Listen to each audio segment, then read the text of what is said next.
Dajem na glasovanje prijedlog klubova da se za predsjednika Hrvatskoga sabora izabere zastupnik gospodin Boris Šprem. Molim dizanjem ruku jer još nam ne rade ove, to će se kasnije kad svak dobije svoj broj i svoje ime. Tko je za izbor gospodina Šprema, molim da digne ruku, a brojači da broje. Naravno, još glasao za.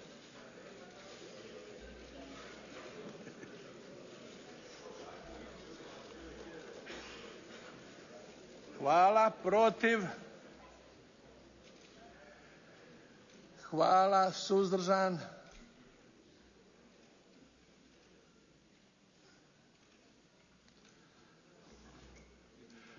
Utvrđujem da je sa 134 glasa za, ništa suzdržani i ništa protiv, za predsjednika Hrvatskoga sabora izabran gospodin Boris Šprem, kojem čestitam na izboru.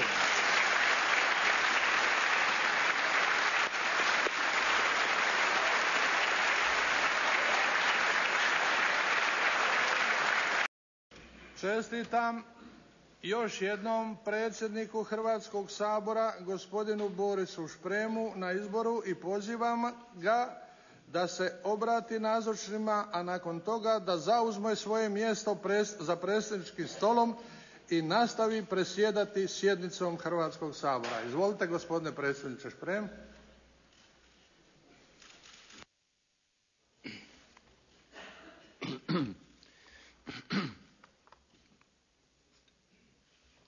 Poštovani gospodine predsjedniče Republike Hrvatske, gospođo predsjednice Vlade, gospodine mandataru za sastav nove Vlade, predsjednice Ustavnog suda i predsjedniče Vrhovnog suda, uvaženi visoki gosti, poštovane kolegice zastupnice i kolege zastupnici, a ponajprije građanke i građani, vi koji ste nam svojim glasovima dali mandat da vas predstavljamo i da vam služimo. Dozvolite da se zahvalim dosadašnjem predsjedniku gospodinu Luki Bebiću na uspješnom vođenju Hrvatskog sabora u prošlom mandatu.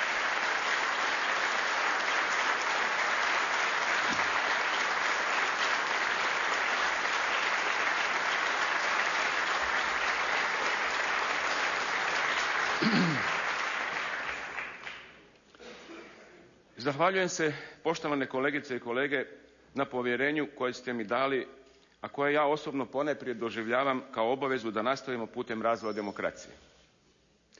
Ovo je 7. saziv Sabora od osamostaljenja zemlje. Prošlo je 20 godina od stvaranja suverene demokratske Hrvatske. 6 prethodnih Sabora pridonijelo je izgradnji i učvršćenju demokratskih institucija i vladavine prava. Bila je to i svojevrsna škola demokracije uopće i parlamentarizma posebno.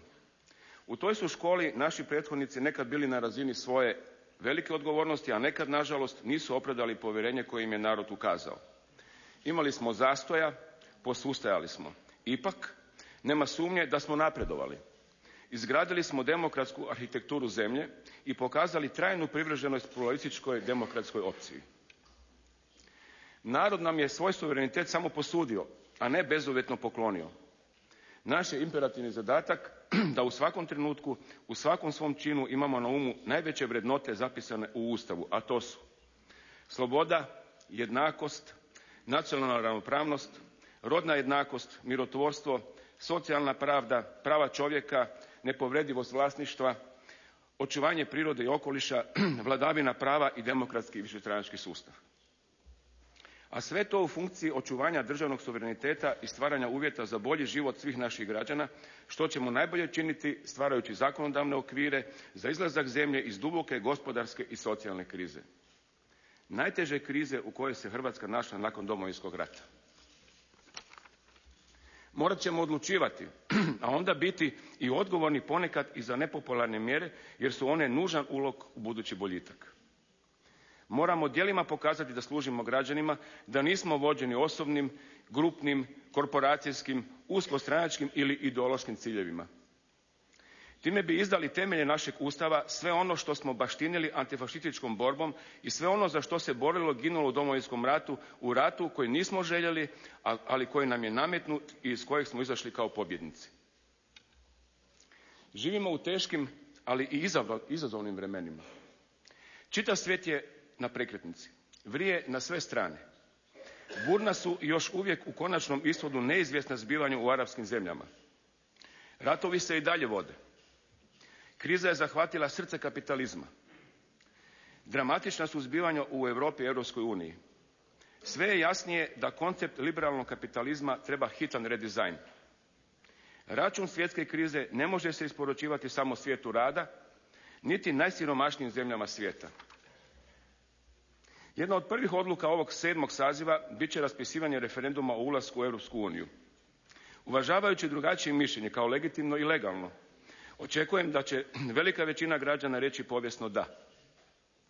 Na nama je dakle da okončamo ovaj dugačak put, završimo posao koji su uspješno započeli prethodni sabori i vlade, a glavni dio i predsjednici Republika, a glavni dio u završnici obavili naši prethodnici i vlada na odlasku i na tom im hvala.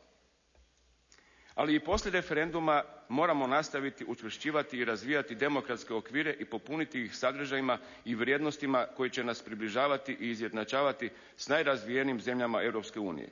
Naročito se to odnosi na vladavinu prava, još energičniju borbu protiv korupcije i kriminala, efikasniju funkcioniranje pravnog sustava, zaštitu ljudskih i manjinskih prava i naravno kao preduvjet bilo koje prave demokracije i ekonomski razvoj kako Hrvatska ne bi vječno ostala na periferiji Europe.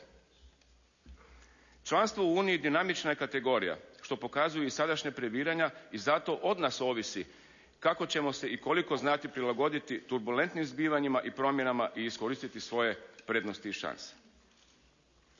Demokracija nije rijeka bez obala. Ima ona svoja čvrsta pravila.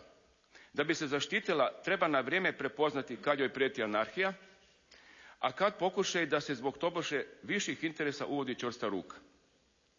Jedno od temeljnih prava unutar demokratskog parlamentarizma je pravo na različitosti, pravo da se drugačije misli i ponaša.